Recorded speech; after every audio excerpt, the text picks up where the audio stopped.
Hey everyone, welcome back. I'm Marla. How are you all doing? It's been a couple weeks since I've been posting a video or really posting anything because boy, this eclipse portal is really very intense and I'm feeling it and I'm hearing from you when I'm able to really communicate that you guys are feeling it too. So I wanted to just jump on today, talk a little bit about the eclipse that's happening tomorrow, the 10th, and have a little look ahead. Really, 2020 is going to be another intense year. And we're in a big clearing cycle right now, as you all know very well. And I see this clearing cycle continuing pretty intensely through March. And for me, February is always an intense year for clearing. The last few years, I remember in February really just sleeping a lot and not being able to do much, to get much accomplished other than going through the activations. And I'm seeing activations becoming more intense like the end of February and during March. But we're going to be in like a 6 months, really a 5-month eclipse window.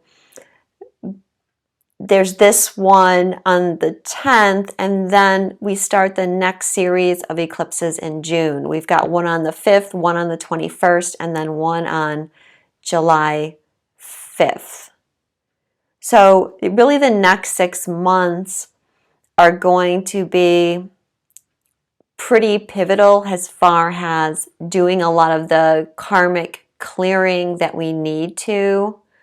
But, the next 6 months of the year will have things going on as well. Besides the 6 eclipses that we have, we also have, of course, the Saturn conjunctions, right? Saturn, Pluto, Saturn, Jupiter. Those will be happening all year. And we also have Venus retrograde in May and Mars retrograde. I'm pretty sure that's October and November.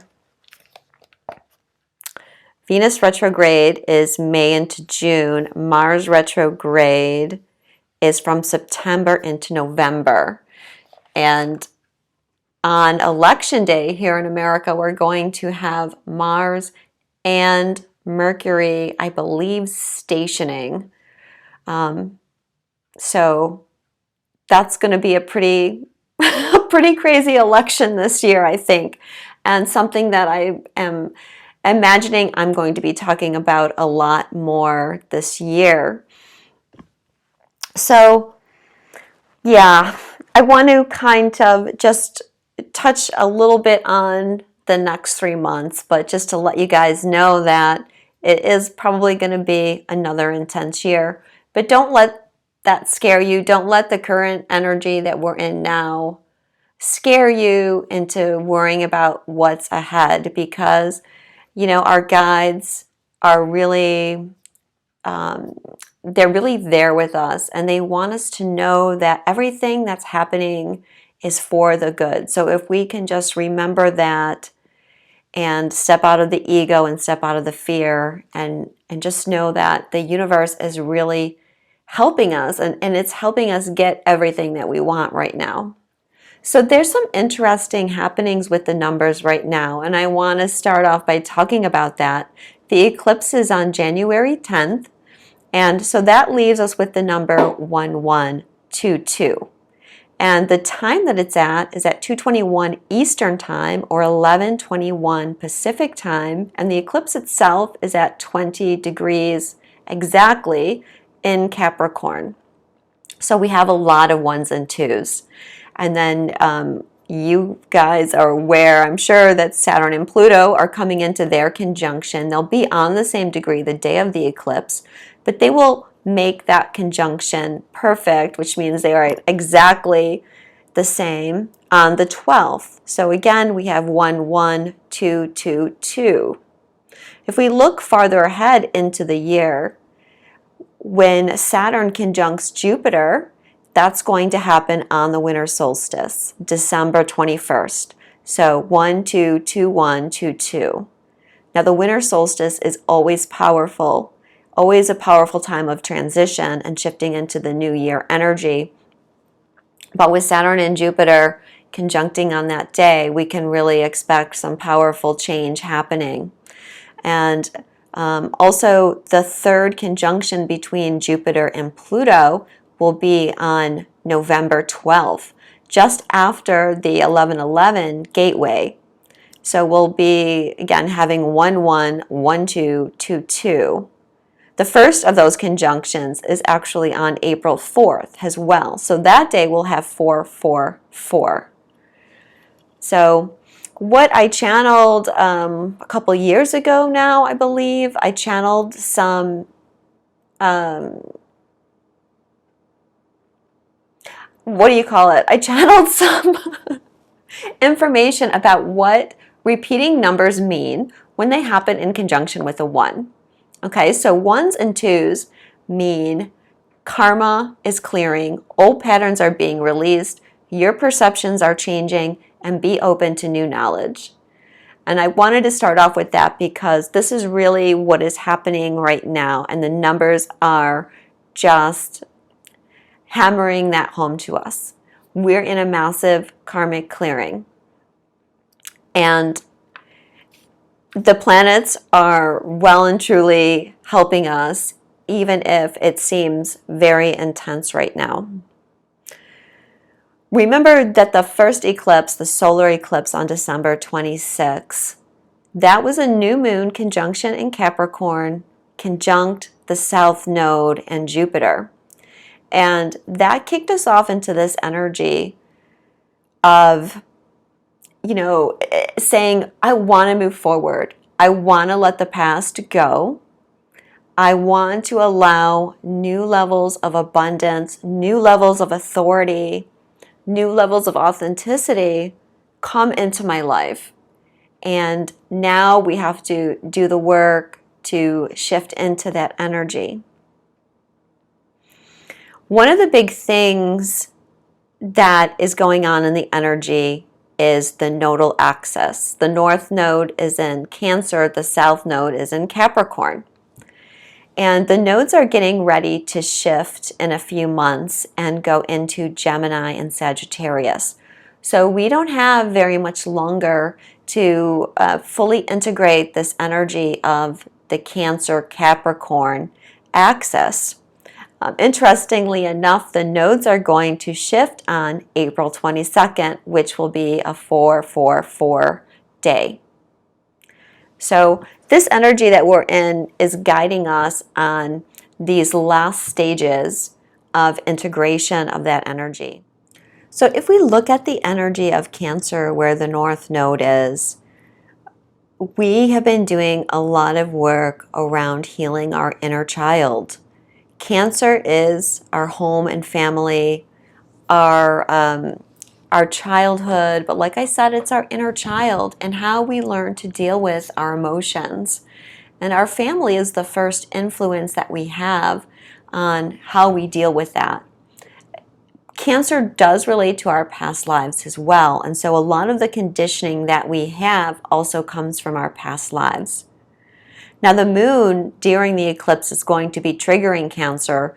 That's the moon's sign as well. So the moon is going to be extra powerful there. And a lot of what Cancer holds is our subconscious triggers, how we get triggered emotionally. To me, the energy of Cancer, it's like we start off very innocent when we come in here. And when we're a child, hopefully, as a child, we're able to express our emotions. I know, and some of you have not been able to do that in your childhood. But generally, when we're little, we get kind of a pass, and we're able to let ourselves be emotional freely, especially as infants. When we come in, before we have any conditioning, being emotional and crying is the only way to show what's going on with us. We're either crying or smiling or laughing. before we can even verbalize.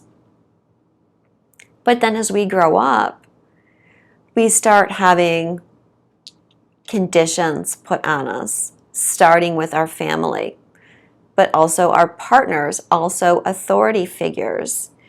And we learn to hold ourselves back. We learn that certain emotional outpourings aren't acceptable. We learn that certain behaviors aren't acceptable. And so very often that contributes even more to our patterns as we develop more coping mechanisms. And that sign of Cancer that starts out so gentle and pure and intuitive begins to close down, begins to learn to hide, begins to crawl into that Cancer shell. Now, we all do that in some respect. We all learn to wear a mask. Now, the opposite energy, Capricorn, where the South Node is, this is a lot of the reasons why we begin to wear masks. This is authority figures having judgment placed upon us, having shoulds put upon us. You know, this is what you should do. This is what is expected of you. And we have someone that has authority or appears to have authority over us. With this eclipse, a lot of people are going to be healing parent issues. Of course, that goes very well with healing the inner child, but it may be especially the father figure comes up because Saturn can represent the father figure. The sun can as well, and the sun's going to be conjunct Saturn. But through this Capricorn energy, this very much contributes to the masks and the idea that when we're in public, because Cancer is the private life, Capricorn is our public life. At least when we're in public, we need to act a certain way. And we don't want to be judged by people, so let's put our masks on. Let's not show any emotion, because if we show emotion, then people might know when they can hurt us, and we don't want that. So we better really buckle down our emotions, and all of that contributes to not being free to express ourselves. Okay, the inner child is really key to our ascension process and key to our creative process. So the work that we're doing is so important because the inner child is our heart. And I know many of you are feeling the very intense heart openings that are happening right now. And many of you will feel it quite literally, has a lot of pain and pressure and sadness on your heart.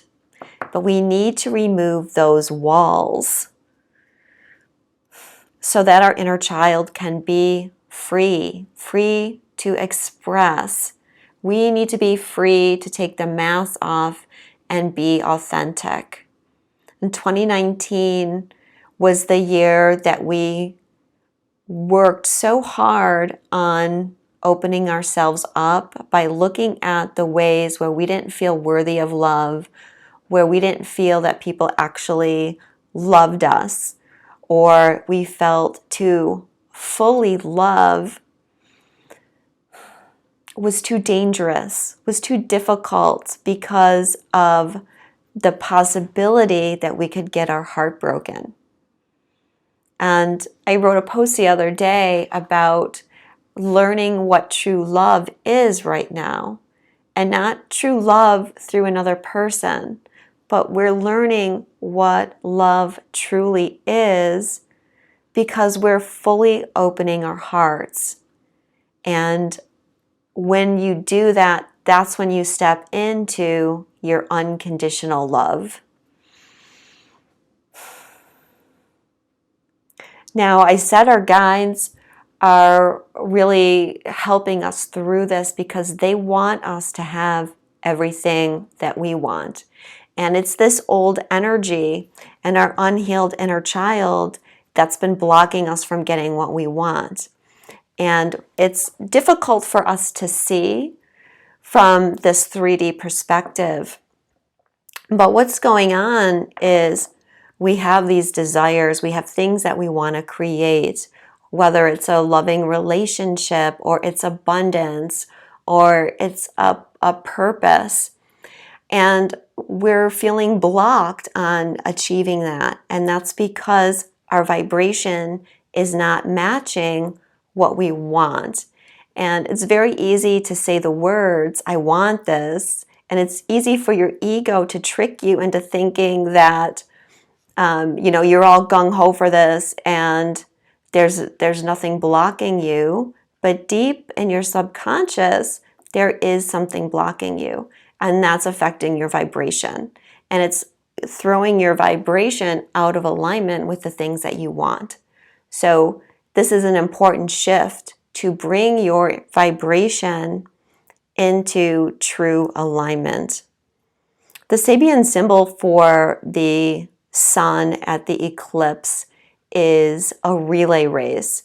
And Mercury is on that degree as well. And so that's an indication to me as well that this is not going to be an instant transformation. There's a relay race here. There's a chain of events that's going to happen. And Saturn is definitely going to be a key figure this year helping us do that.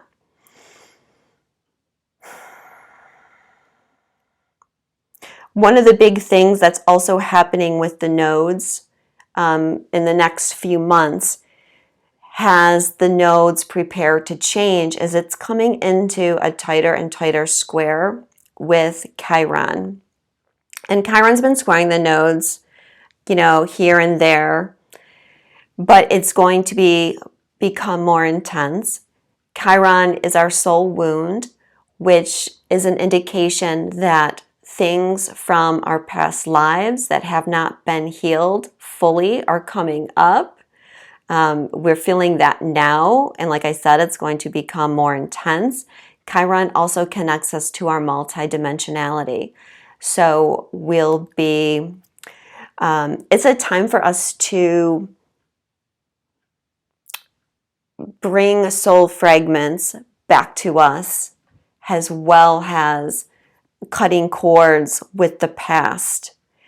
At this eclipse, we also have Karma, the asteroid Karma, moving into a square with the nodes. Yet another indication of the major karma that we're releasing. And Black Moon Lilith as well is going to be entering Aries in February. I'm pretty sure. Why didn't I write that down? But Black Moon Lilith is in a conjunction with Chiron, and they're going to be traveling together for a little while. And this will be another trigger for us because Black Moon Lilith represents our desire to be ourselves and our resistance to authority. Now, Lilith has been traveling through Pisces for a while, and Lilith has been doing lots of healing. If you guys recall, back in 2018, I channeled a message from Lilith that she wanted to let go of the past. She wanted to heal. In mythology, Lilith is cast out of the Garden of Eden. She's Adam's first wife, and she refuses to be subservient to him, and she's cast out of the Garden of Eden. And that represents all the pain of the feminine energy not being accepted as an equal. And yes, her fight against authority to retain her ability to be herself. Remember, we all have feminine energy within us. So we're all going to be dealing with how we've oppressed that feminine side of ourselves, our intuition, but also It's helping us break free of the authority that really has taken our power away, okay, and helping us break through to freedom, break through into authenticity. But Chiron, Black Moon Lilith, asteroid Karma, the Saturn Pluto, all of this is just churning up things from the past. Of course, the South Node too. The South Node is in an exact conjunction with Jupiter right now too. So much being triggered, especially relating to all our past life stuff. And some of you that are really in tune might be picking up on past life energy. I was shown 2 different timelines around Christmas for me to deal with that had a lot to do with abandonment and powerlessness. And it's been very heavy energy to try and move through. So that's why it's important to rest, take time for ourselves, and really lean on your guides and know that you have this team on the other side, your guides, your angels, your friends and family that have crossed over that want to help you through this. So then we also have Saturn, Pluto, of course. And the Sabian for that is a soldier receiving 2 awards for bravery in combat. And, okay, so what they wanted me to say was they're supporting you so much from the other side. But they also want to remind you that you made a commitment, has a light worker, has someone that incarnated here to bring change. You made a commitment to do this work.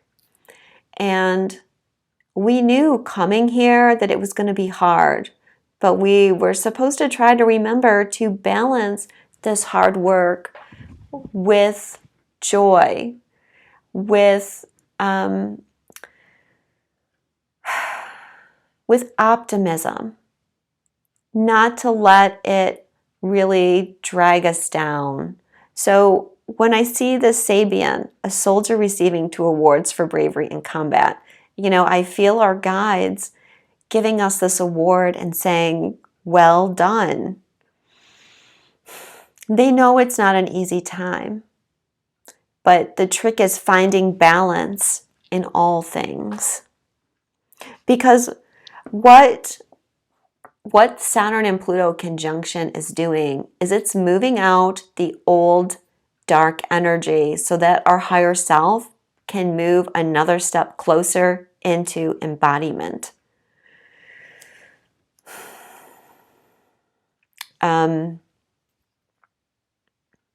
So what they showed me earlier was,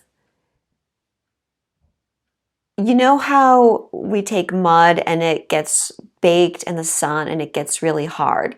Well, they showed me like over our hearts we had this hard, dried up earth.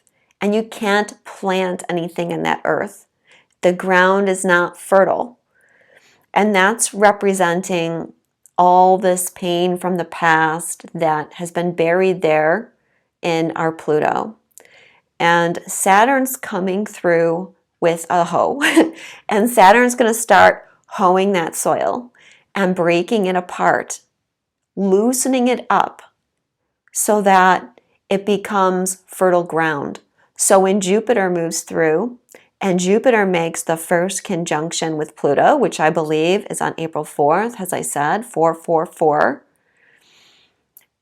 Those seeds that you planted begin to take root because you now have turned something that was useless into something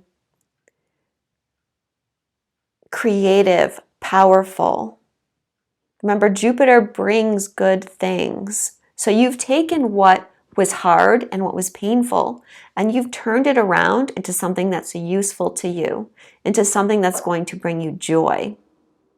Because a lot of our skills and abilities that we bring from the past, we cannot fully access if our Pluto is all clogged up like that, if our Pluto is clogging our hearts. But when we break up that soil, not only do we allow new things to come in and grow, but we are able to dig into the earth and we're able to find the things that are nourishing in there, which is our skills and abilities, whatever your skills are, whether you're a healer or a psychic or you're a writer, you're a gifted speaker. It's time to bring these skills and abilities out. We have to heal ourselves. We have to heal our inner child so we have the ability to speak freely.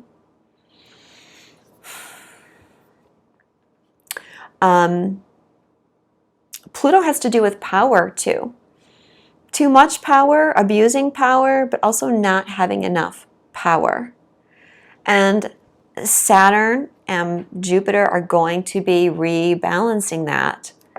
How you're feeling right now could be feelings of powerlessness. Now, what I'm talking about today has mostly to do with our personal astrology, but of course we have a collective astrology as well.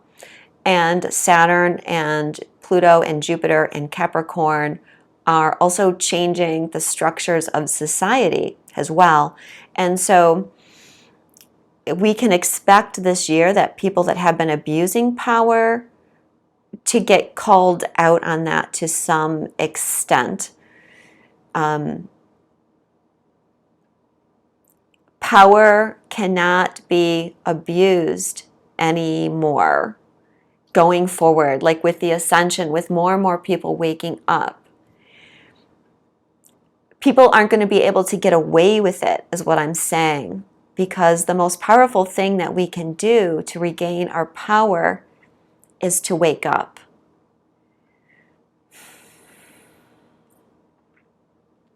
Again, I think I'll talk more about this kind of thing in a video where I do want to talk more about the collective energies.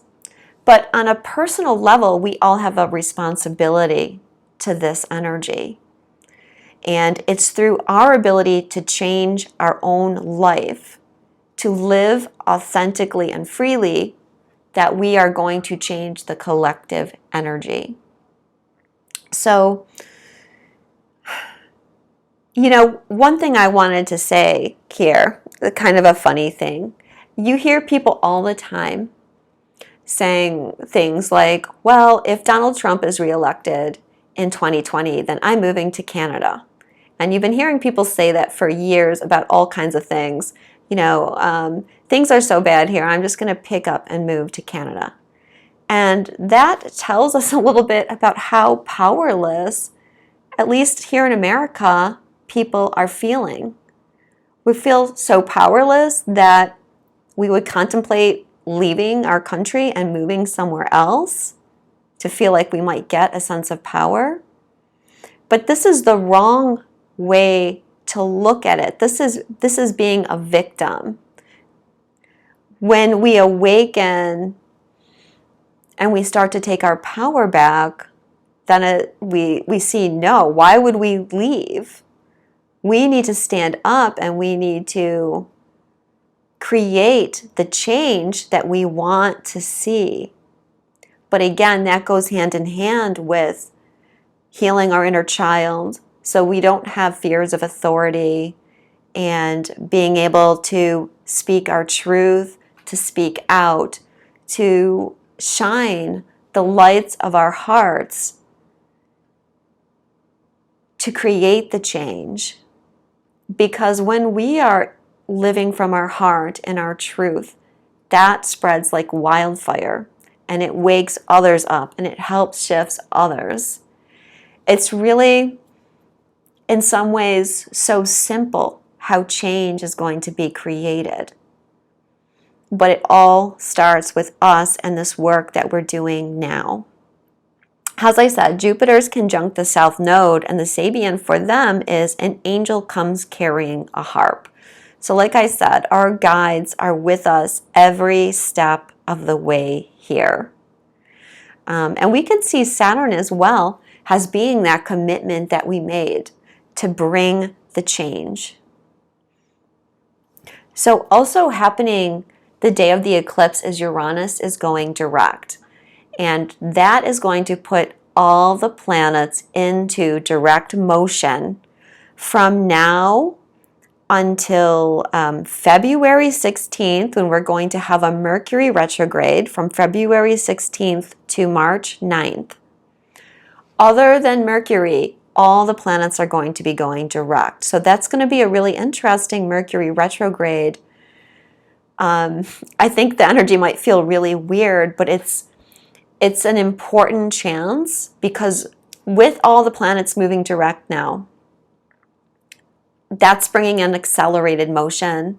It's giving us the ability to rapidly shift timelines.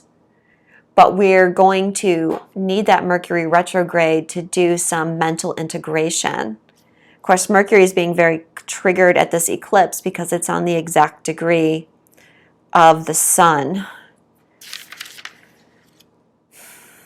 And then when Mercury goes direct on March 9th, once again, we have all the planets direct until April 25th, when Pluto goes retrograde. So pretty much all during Aries season, we have all the planets direct. So that's going to be an extremely powerful time, and a time around the spring equinox as well. Then after Pluto, I think the week or 2 weeks after Pluto goes retrograde, we have Saturn, Venus, and Jupiter all going retrograde on consecutive days. So we should take advantage of the time that we have with the planets direct before Venus goes into retrograde. I'm sure all of you are thrilled to hear Venus retrograde this year, and then a Mars retrograde. So it's important, like I said, not to get too caught up in the energy that's going on. There's a lot of fears being triggered, a lot of abandonment wounds. As I said, our heart chakras are feeling a lot of discomfort right now. Try to step out of the ego a little bit and just, don't attach to it. See it as just a clearing. You guys are used to doing clearings by now. And try not to resist the energy. Try to be open to what the universe is trying to show you, because as I said, this is all in your greatest and highest good. And even though it feels yucky now, it's going to feel so much better to have this stuff removed. And this is very deeply buried stuff that has not been made conscious really until now, or aspects of it are only now becoming conscious. So yeah, hang in there, guys. Everything's going to be great. It's going to be a good year. If you would like a personal reading with me, you can visit my website, which is twinstrology.com. I do astrology readings, tarot readings, and hypnosis sessions. And I'm doing a new kind of hypnosis called introspective hypnosis that I feel really works nicely with my QHHT and the BQH that I'm already doing. Introspective hypnosis focuses on the current life as well as the past life. So, yeah, you can just contact me through my website if you want to book a session for any of those things. Sending you all a lot of love through this time, and I'll speak to you again soon.